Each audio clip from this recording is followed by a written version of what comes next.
Welcome, everyone. So today we're diving into an equity report that puts a spotlight on four really interesting Indian companies. But here's the thing. This isn't your typical growth story. We're talking about companies that are fundamentally rewriting their own DNA, and in the process, they're telling us a much bigger story about where the Indian economy is headed. You know, it's the question every single investor is asking. But what if the answer is, they're not hiding? What if they're right here in plain sight, but they're changing so completely that we almost don't recognize them anymore? And that, right there, is the heart of what we're exploring today. We're going to look past the simple year-over-year numbers to find companies that are making a massive pivot, changing their whole business model, their strategy, even who they are at their core.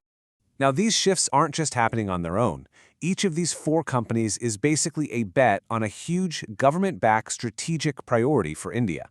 We're looking at four pillars: securing the nation's pharma needs, building a self-reliant defense industry, modernizing the power grid, and, of course, driving financial inclusion. Let's see how this actually works, starting with our first company.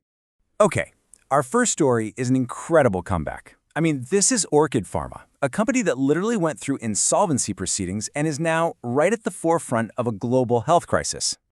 To really get Orchid's story, you have to get this global problem: antimicrobial resistance, or AMR. To put it simply, our antibiotics are just not working like they used to against these new, powerful superbugs. It's creating this massive gap in global health security, and that's exactly where Orchid is making its move. And this slide just lays it out perfectly. Before, Orchid was a generic ingredients maker. Think high volume but razor-thin margins. It was a tough business, and the company was financially stressed. Now, it's becoming a high-value, R&D-driven innovator with its own patented drugs. It's a total 180. And the engine for this whole transformation is a single molecule, M-metazobactam. Now, this is not a generic copycat drug. This is a brand new Indian-invented molecule. It's actually the first of its kind to make it all the way through the incredibly tough US FDA approval process, and it's built to fight the very superbugs we were just talking about. And the way they brought this to market was just brilliant. So they developed it themselves, in-house, then they made a really smart move to buy back the full global rights from a partner. From there, they got the green light from regulators in both the US and Europe, and this is huge. They were granted extra years of market exclusivity in the US. That move alone turned a science project into an incredibly valuable global asset. All right, let's move to company number 2. We're shifting gears completely from the lab to the front lines of modern warfare with Zen Technologies. This is a company that pivoted from the safety of the training grounds right into the heart of combat. This quote just says it all, doesn't it? The nature of war has changed. We've all seen the news reports: cheap, off-the-shelf drones taking out billion-dollar warships and tanks. It's a new reality, and it has created this urgent worldwide demand for systems that can actually stop them. And here's Zen's transformation in a nutshell. Their old business was solid, but predictable. They built training simulators for the military. But their new growth engine, that's anti-drone systems. This is the business with that explosive, hockey stick growth potential, especially now that they're looking beyond India to global export markets. And if you want proof that this pivot is the real deal, just look at this number: 404 crore rupees. That is the size of a single order from the Indian Ministry of Defense. It's a massive validation of their anti-drone technology at a huge scale. So how can they make such a big leap? Well, it helps to have a fortress for a balance sheet. The company has basically no debt and is sitting on a huge pile of cash. That financial firepower is what allows them to pour money back into R&D to stay ahead of the curve. And in a field like drone tech that moves at lightning speed, that is a critical advantage. Our third company, Sulzer Electronics, shows us a totally different type of transformation. This isn't some scrappy startup, and it's not a dramatic turnaround story. This is an old-school, established industrial company making a very calculated, very powerful pivot into a brand new market. And that new market, well, it can be defined by this one number: 250 million. That's how many smart electricity meters the Indian government wants to roll out across the country. They want to modernize the entire national grid and cut down on power losses.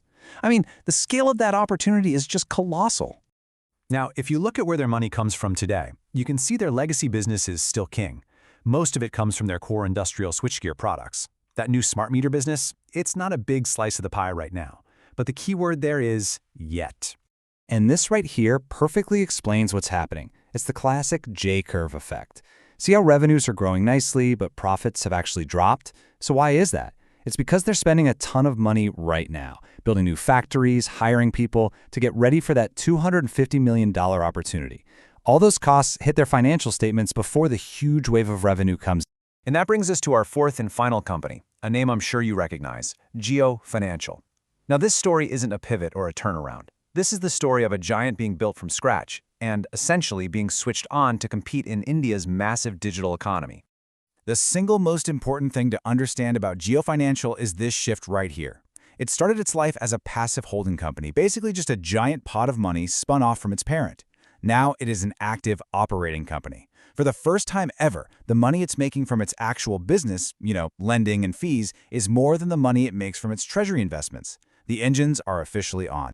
And the speed here is just staggering. In one single quarter, its assets under management grew 12 times over, a 12-fold increase. That's the kind of velocity and scale that, frankly, only a company with Jio's kind of backing could ever hope to pull off. So what's their secret sauce? The report calls it their holy trinity of advantages, and it's easy to see why. First, an absolutely massive balance sheet. Second, direct access to more than 400 million customers through the Jio Telecom network, meaning they spend almost nothing to acquire customers. And third, they've partnered with the best in the world, like BlackRock, to bring in top-tier technology. It's a pretty scary combination for any competitor. So there you have it. We've got a pharma innovator, a drone defender, a grid modernizer, and a fintech behemoth. 4 companies, 4 totally different stories of transformation. And this slide just pulls it all together so well. You can see the different investment case for each one. Orchid is a high-risk, high-reward bet on its drug patent. Zen is a pure play on the future of warfare. Sulzer is a classic growth at a reasonable price story. And Jio is being positioned as a long-term compounder that you buy and hold. And of course, each one has a very different strategic moat and its own very specific set of risks. Which leaves us with one last thing to think about. We've just heard 4 powerful stories of change, and each one is directly tied to a major theme in India's economic journey. So the real question isn't just about which company you'd bet on, but which of these transformations, which of these big stories is going to be the one that defines India's next decade.